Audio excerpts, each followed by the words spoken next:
it's your turn to... Oh, is it for me? Consider yourself fired. Why are you winking at me? Consider yourself fired. Hello, and welcome to the JT and Drew Show. I'm JT. And I'm Drew. And we're two nobodies talking about nothing. Consider yourself fired. Hey, it's nice to see you, man. It's been a while.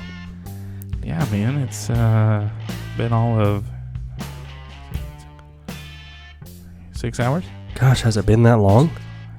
It has been that long, that fast. Man. I'm kind of beside myself. I know I was joking when we spoke last, saying, oh, what's taking you so long? You're waiting for Christmas, and if you see behind me, it's there. It's kind of awkward. Went out to the orbits. So, welcome back, man. I've loved to see you. Love to see your face. I've heard a lot about your show. It sounds like it's out of this world. Remember?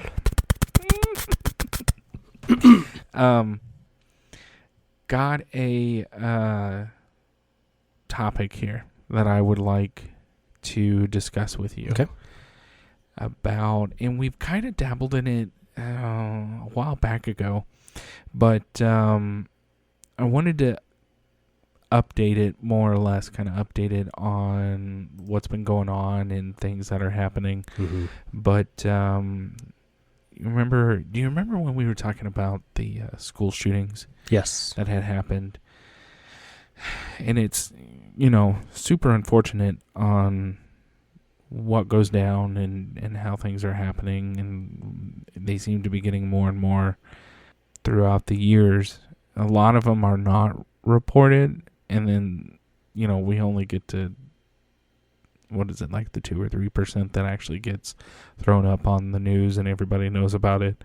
Right. The more popular ones, or the ones that fit whatever particular narrative, seem to be highlighted, for sure. Yeah, exactly.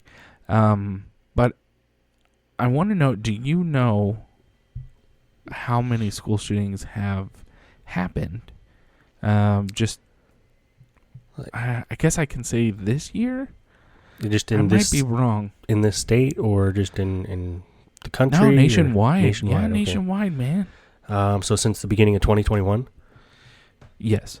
I would guess, I don't know, like 4? No, you're off. 1 by a lot. 2, 3. Yeah, I have no idea. Well, I don't know how reliable this source is, because when I go and I look things up, you get different numbers or different things. But sure. There was a couple of things that had brought up this number, and this one has a map on it. But according to this, in 2021 alone, there has been a total of 149 incidents of gunfire on school grounds.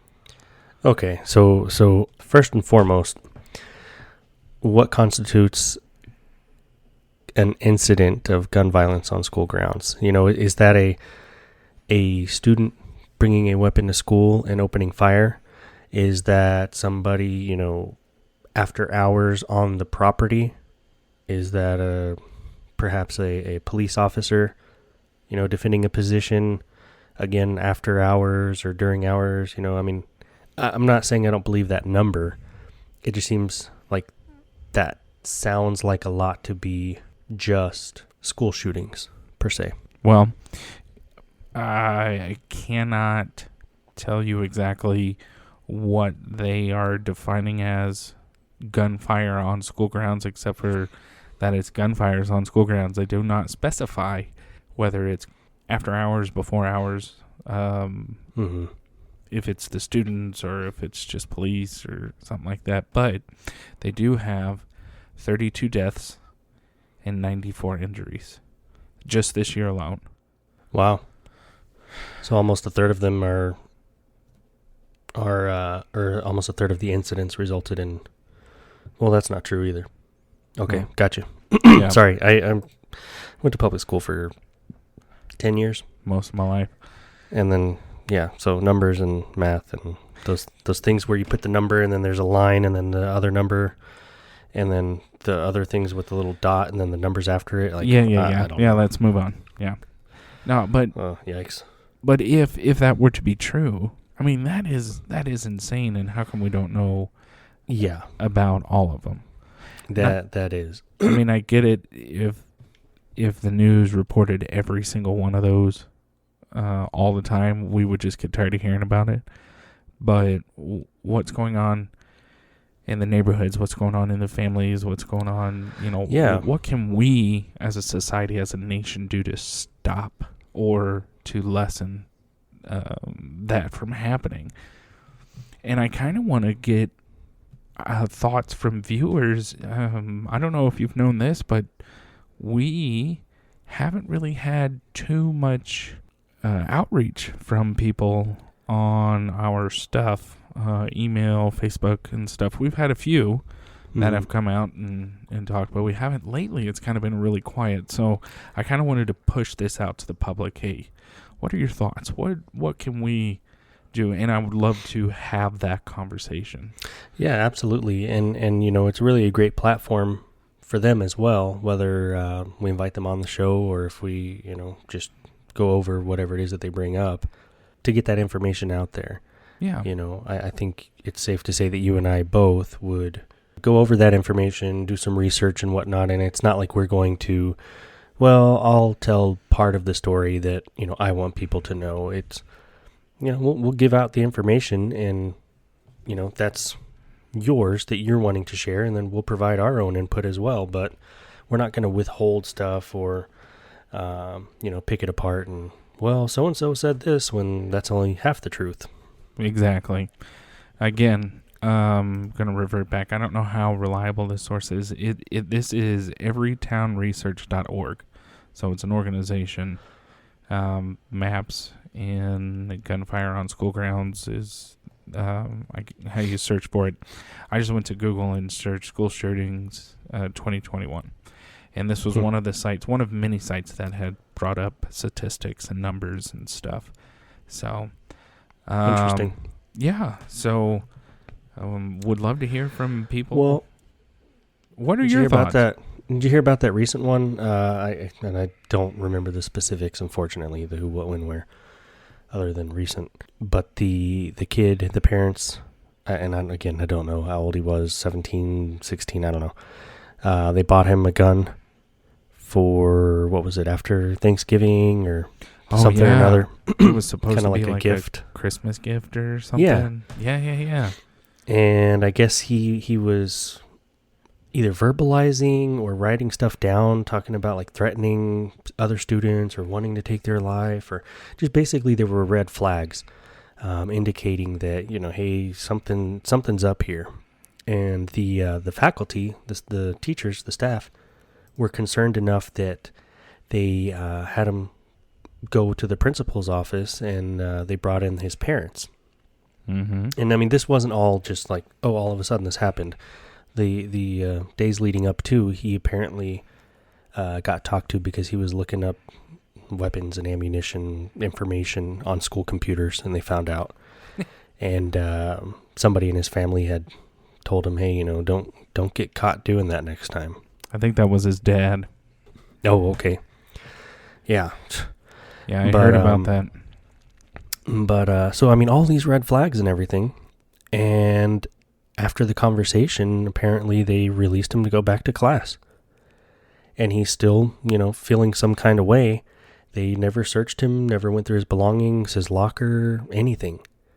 And then he, to my knowledge, ends up shooting at least 4 students. I don't know, again, the specifics. We'll have to go back and dig. I don't want to misspeak or put misinformation out there, but yeah, man, it's just nuts. And they're saying that that they're gonna, obviously they're coming after him for it, but that they're putting the parents on the hook as well. What are your thoughts about that? Because I know last time when we talked, we had said that the parents shouldn't be held accountable for the minor getting a hold of the firearm and doing the business and whatnot. And Right. we were really adamant about this, but this kind of takes it into a different scenario. So what are your thoughts? Where there's a will, there's a way. So I mean, if you have a firearm in your house, and whether you have it locked up or not, if you've taught your children, hey, don't mess with this. This is not for you. There's right and wrong. This is wrong. Don't do it. If they really, really, really want to, they're going to try to find a way to do it. Now, in that very blanketed scenario, I would say, okay, if the kid went ahead and did it, stole from their parents and, went against their wishes or their will or whatever they told them, then, okay, I wouldn't blame the parents. Now, should they have maybe their stuff under better lockdown or less accessible? But even then you get into the argument, well, the kid stole it. And the kid could have broken into the gun safe, or the kid could have broken into this or that or whatever. In this instance, what I find very interesting and why I can see more of why they're wanting to put the parents on the hook as well. I mean, he was displaying that behavior, getting talked to or in trouble or whatever for researching that stuff at school. And it seemed like the parents weren't really fazed by it. It was just kind of like, hey, man, do what you're going to do. Just, don't get in trouble next time. Yeah, don't get caught looking that stuff up at school. Yeah, but wouldn't that be a red flag? I mean, I know I don't have any kids or any kids in school or anything like that, but I would like to think that would be, what are you even researching that for? Right, but common sense would say exactly what you just said. What are you doing? Why are you even looking up that stuff? And if you and your significant other, spouse, whatever, says, hey, let's get him a gun and get him knowledgeable about it and get him knowing and show him the safety features and all that. And maybe you have good intentions of doing that. Sure. But the red flags are popped up. Maybe you and your spouse should go, let's kind of hold off on getting this until he gets over whatever the heck he's going through right now, or she, or even, hey, we're going to get this for you for Christmas or your birthday or whatever. But you're a minor and we're going to hold on to it. Hey, when we go out to the range, here you go. You can shoot. We're going to practice gun safety. We're going to, follow all the rules and you can handle it responsibly. After that, it's going back up. This is not a toy. The only time he should have that is when they are going to the range, because what is he going to do with it? Keep it in his room, practice for drive-by shootings or robbing people or just running around or playing Wild West, Cowboys, Indians? I mean, like, seriously? Cowboys and Indians? How old are you, man? I mean, it's Grand I had Theft a cap Auto gun. now. You remember cap guns? Oh, I remember cap guns. I love cap guns. Yeah, it was pretty fun. If I could still buy them. I think they still sell them at the dollar store. Shoot, they still got them at Walmart, man. Are you kidding me? Mm-hmm. They sure do. With the caps. I think it comes with 1 or 2 rings of caps. Do you remember the paper caps? That's what I was thinking, like the little rifles. Yeah. Yeah. Yes, sir. How old are we? Old enough. Old enough to party. No, I'm too old for that. Yeah, I'm way too old for that. Man, I was in the shower earlier and I was partying. Yeah. And I don't know what I did. I squatted down for something. And man, I tell you what, it didn't take any time at all. And my knee, the one I had surgery on. Oh, yeah. It just radiating and aching as if I had like, like if you fall and it's like, oh man, I tripped and I fell on it and now it's aching for a while. That's what it felt like. And I took my body weight off of it. I did it. And now it's still aching. Oh. You have a scorpion in your shower, did you? That happened to me once. No. Oh, yeah. Oh. So it was the knee that I hadn't had surgery on, but I still have a lot of pain in. Mm-hmm. And I was taking a shower, and, I was cleaning, washing everything, and I went to go wash my leg and went over my knee, and it just felt like a sledgehammer hit me. I was like, oh, my gosh. Ooh, I'm getting these knee pains. These are terrible. Mm. Well, then it didn't go away, and I was like, that's not right. So I finished up not really thinking much of it. I go to turn the light on because now my knee is just overly throbbing, and I'm like, there's not a cloud in the sky. I look, there's a deadgum scorpion at the bottom of the shower. I'm like, oh, man, he got me. Good Lord. Lord. And, you know, and you're really old when you sit there and go, all right, well, you got me. Let's put you outside now. And I don't. Oh, no. It would be at that moment he knew he up. He messed up. Yeah. Mm-hmm. I tell you what, man, when I was living in Hawaii and that centipede got me, once I saw it on the ground, I was like, well, one, petrified and terrified and everything. And then I grabbed my combat boot and I'm like, this can only end one way. My neighbors aren't mad at me. Yeah, well, and the thing about that, we didn't have real windows. They were like those, whatever. They're kind of like paper? They're like slatted or slated or whatever. Oh, yeah. So they didn't like seal shut or anything. Yeah. So, and we lived in, it's more or less like a townhouse or whatever. You share a wall. Mm-hmm. And they were paper thin. Oh, yeah. So, I mean, you could fart or sneeze or cough extra loud and someone would hear you, whether it was through the window or the wall. And I take my combat boot, man, and I'm just wailing on this thing because it won't die. There's too many to count, seriously. And I'm thinking, like, they're probably thinking, like, the wife woke up and is trying to kill him in his sleep. Probably. Knowing you? Yeah, no, and shoot, I probably deserved it at least 20 times over by then. Well, that's right. But, hang on, I gotta interrupt you. Do Yeah, you want go to hear for an it. old man shower story? yeah, let's do it. I have several of these because this happens to me almost every time I take a shower. Yeah. Okay. You know how you're showering and you got so I still use bars and washcloths. Okay, because Yeah, you are old. I'm real old. I don't. Irish Spring soap. So you gotta wash your back, right? So I either, if I'm feeling frisky, I take the wash rag and I'll go from bottom to top or midsection, you know, because that's as fat as I am, and I'm like, eh. Well, have you ever thrown your back out doing that in the shower? Oh no! I tell you what, man. Man, you need one of them showers with the rails on the outside so you can grab on. I need a shower with a deadgum seat in it. That's what I need. But Yeah, you do. Daddy can't afford that one. Yeah. So you go like this. You throw the wash rag over your shoulder and you grab it at the bottom and you start doing. I've done that thing. plenty of times. Man, tell me why when I get done, I'll sit there and go. Okay, come on, man. Like I'm not 80 yet, but golly, if I taking a shower and I can't breathe because I'm trying to wash underneath my tit, come on, man.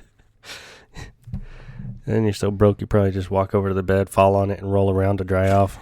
No, that would hurt too much. Walking, what are you walking? What is that?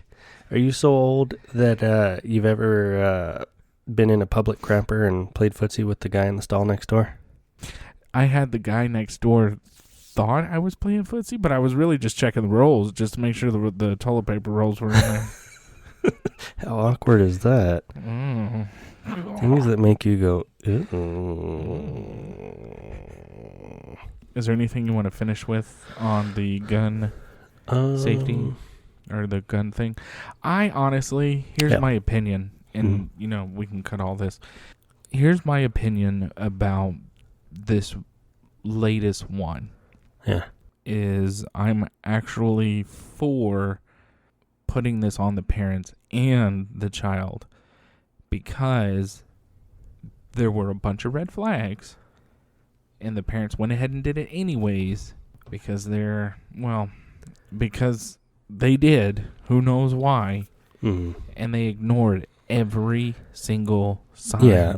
I think every time this happens, there's a school shooting, a mass shooting, anything, people are always quick to go to, was this preventable? Were there signs? What were the red flags? And this is a prime example of, hey, there were plenty of red flags. What did anybody do to stop it? Exactly. And nothing. There was even talks of somebody was talking about should the school also take some responsibility for it? And I know there's some gray area there because, it's not the school's fault per se, right? The school. Well, they're the ones who brought it up. They didn't provide the gun to the student. They didn't instruct him to shoot. They didn't any of that. No, but however, they brought up the red flags. Yeah, they brought up the red flags. They brought the parents, and they had the meeting, the discussion, and then they released them to go back to class. I'm assuming they thought, oh, okay, this are just empty threats. Maybe he's not a violent person. Maybe he's straight A, honor roll, all this other mumbo jumbo, and he's having an off day for some reason. That's a horrible one. But even so, why not take it serious? Hey, you know what? You could be having an off day. Let's get with the school resource officer if there's one. Or let's get the parents. Let's go down to the locker. We need to search the locker. Parents, I have you here. Let's search his backpack. Yeah. We just want to take the precautions. We can put the check in the box and say, hey, look, we checked. We feel that he's safe because we physically seen, and he can go to class. Now, if he grabs a pencil and stabs somebody, okay, nobody saw that coming. Right, yeah. But if there's all these red flags, he's talking about being violent, and you don't even search him, his stuff, nothing, and he had it with him the whole time, I think the school is, if I were a parent and my child had been hurt and I found out, hey, the school had knowledge, the parents, the kid, all this stuff, I would be very upset with the school. Right. Taking it, I'm going to try and stay on the same topic, but I'm going to take it back a few years. I'm not going to say shootings were a thing, because shootings have always been a thing, but when you and I were going through, bomb threats were the thing to do, I guess, for idiots. And I'm going to keep that word in there. But you remember how all of those went down. I mean, if a threat happened, the school was evacuated and everybody went home. Or you were locked down in the classroom until the threat was... Yeah. You were under your desk. You were hiding. The teacher had locked the door, probably covered the little window. And if there was like a back door exit, y'all might have exited to a rally point or waited till the police showed up or whatever. But bomb threats were... I remember that being a thing, and pipe bombs and cherry bombs in the bathroom, and I mean, you did. What was that? They would always do like the DARE program, and then they would have the cops come in. We would do not fire drills, but fire drills, tornado drills, the hide under your desk drills, all that kind of stuff. Speaking of tornado drills, I got in trouble as a kid doing tornado drills in elementary school. Did you fart? No. My parents were called in when my mom came, but my parents were called in. And we were doing it wasn't a drill, it was a real thing. Yeah. It might have been a drill, I don't know. But they had everybody go into the hallway back then. And, the schools had the doors that closed in between different hallways. Yeah, yeah. I got in trouble because the way we used to do it was your back was up against the wall and your head was in between your legs, right? Yep. I would laugh every single time. And I guess they just got tired of it, and they came up to me and said, JT, why are you laughing? And I said, I'm trying to kiss my butt goodbye. And I, in my head, would think that the roof would be ripped off and all these little bowling ball kids are just shooting out of this school. Uh-huh. My parents didn't find it funny.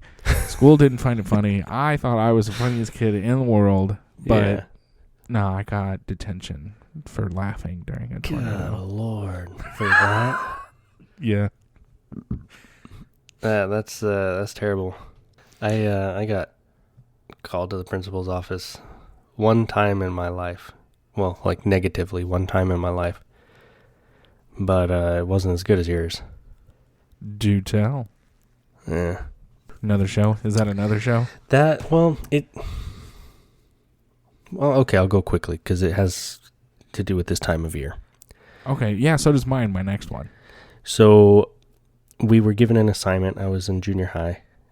We had to color the three wise men, the three wise Mexican men, or whatever they were, the Puerto Rican men. I don't know. The Spanish teacher was Puerto Rican. Okay. And then we were going to cut them out, put them on this paper, whatever. We're in junior high. Why are we doing these things? Mm-hmm. This was shortly after September 11th happened. What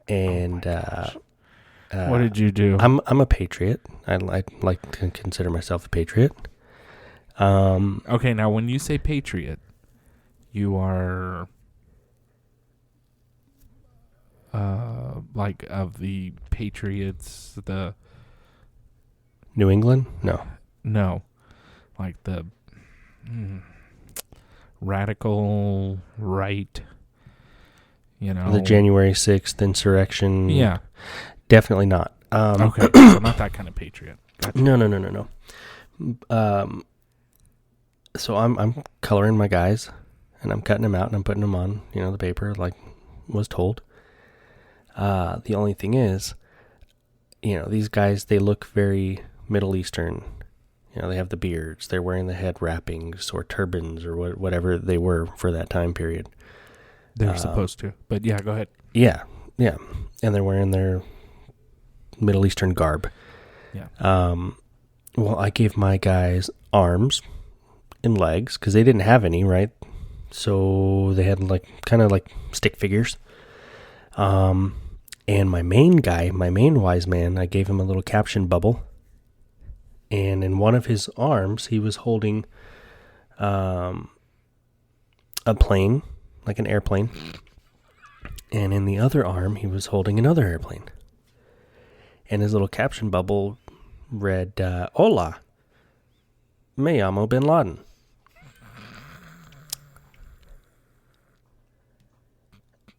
That's probably the angriest Puerto Rican I've ever seen. She was so proud of my artwork, we took that to the principal's office and called my parents in. And, I didn't get in trouble at home. I mean, it was like, what did he really do here? And I didn't get suspended or anything for it. I think the teacher was more upset than anything. All right. But she was upset with life, I think. I don't know. She had a lot of issues. But yeah, man, that was my, in hindsight, okay, maybe it was a little too soon, right? The wound is still very fresh at that time. Very fresh, okay. And I wasn't trying to say Bin Laden was one of the three wise men. I was just, hey, this guy looks kind of like that guy. Why not? Why not? Give it a go. See what happens. Yeah, well, I saw what happened.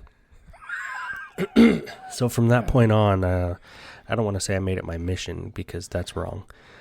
But You had it out for your teacher, didn't you? I challenged her in many ways. And keeping her sanity was one of them? I feel like we both grew a lot. Yeah. Yeah. Goodness, man. Come on now. Yeah, I just hope, yeah. Anyways, so back to you. Yes. So, one of our listeners, and I know I had said earlier in the show that we don't get we're not getting a lot of communications with the listeners. Right. But I did have one listener reach out to me. Oh, okay. And they told me to tell the story of the Christmas lights. Oh, I'm intrigued. So obviously I know the person. So I have to, and I'm going to try and say it as quickly as possible without laughing as much as I will. I know I'm going to laugh because this is just a funny story. But not every year, but have families kind of get in their cars and they go to a place to look at Christmas lights on houses. Yeah, right? yeah. Who's decorated, who's doing stuff like that. Well, one year, I had just gotten into a relationship with this girl, okay? And think this was the first interaction that we that she had with my folks. So we all got into this car. It was, it was an Eldorado, Cadillac Eldorado. Oh, fancy. I know. It was my mom's car. It was a coupe. And we were driving down to Dallas. And there's a lot of houses in Dallas that, pay people to throw lights up on their house. Oh, yeah. A lot of nice ones out there. Oh, yeah, they're really pretty, and there's always a line to get into these streets to see these houses. Mm-hmm. Sometimes there's a gate guard. You just got to wait them out. So, yeah. Sometimes. But not this particular story. So, we were driving down, and my parents had just gotten this little bitty dog. It's a little bitty Shih Tzu. And at the time, he liked me. And so we were driving, and he was sitting in my lap. I was in the front. My dad was driving. My mom was in the back, and this girl that I was dating, she was in the back with her, and everybody's chit-chatting and whatever. And we start getting in line, and we're slowing down and whatnot. And the houses were just beautiful, you know. Oh, I bet. And all of a sudden, I started smelling like rotting flesh, or just a really vulgar stench. And I started going, oh, what is that smell? Oh my gosh. And my dad looks over at me and goes, well, I don't know. What are you smelling? I was like, I don't know, man, but it is rank. He goes, I don't know. He goes, well, you've got the dog. Maybe he's comfortable with you. And this smell just kept getting worse and worse. So he wasn't smelling it? No. Okay. According to him, he wasn't smelling it, nothing. And I got to the point where we had to roll the windows down, and my dad's my dad's laughing at this point, going, my God, the dog really likes you. And I'm sitting there going, I can't breathe. My eyes are burning. My nose hair's burning. Oh, no. And he's laughing. My mom's in the back yelling at my dad, I can't believe you do this, you salsa. You know, I'm not. Mind you, the girl I'm in a relationship at this point with, this is the first interaction that she's had with my folks. Oh, man. Minus the, hey, come over to the house, meet the parents, all that. But this is like the first time we've gone and done anything together. Yeah. And I was sitting there going, God, I hope this smell isn't getting to the back seat. But, God, years later, come to find out, my dad's ripping them in the car. Blaming it on the dog. Oh, man. And I'm sitting here suffering for it. And the only window that is down in that car is mine. So where's it all going? Well, they're hotboxing back there. So did she ever catch on, or? I don't, to this, it's unfortunate, but I think right now if she remembers that moment, she will just now go, are you kidding me? Yeah. Oh, man. Yeah, that's it's hilarious now. I'm sure at the time it was not so. Well, I couldn't see. My eyes were burning, Yeah. So, golly. Were you talking in the car? I was screaming. So you were breathing. Trying to get out of the car. So you were still breathing, so that's a good sign. Well. Have you been to the gas chamber at basic training? Yes, sir. I would rather go through that than go through this car. Wow, okay. Really? I'm just saying. Reporting statement and all. Should have just got COVID, man, so you couldn't smell anything. Wasn't a thing. Yeah, that's true. Yeah. So, well, bud, it's been fun. Yeah. It's been a nice little treat. Yeah, been a nice little treat. Kind of little change, the one topic and funny stories. So yeah. But we'll definitely catch you next time. Yeah, well, I appreciate you, and definitely enjoyed it, and I'm looking forward to next time. And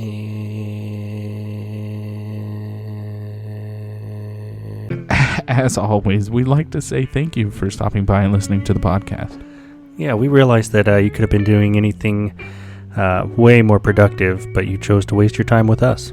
We look forward to talking about absolutely nothing with you next time. If you have any questions or topics you'd like us to cover, please email us at jtandrewshow@gmail.com or visit our Facebook page at www.facebook.com/jtdrewshow.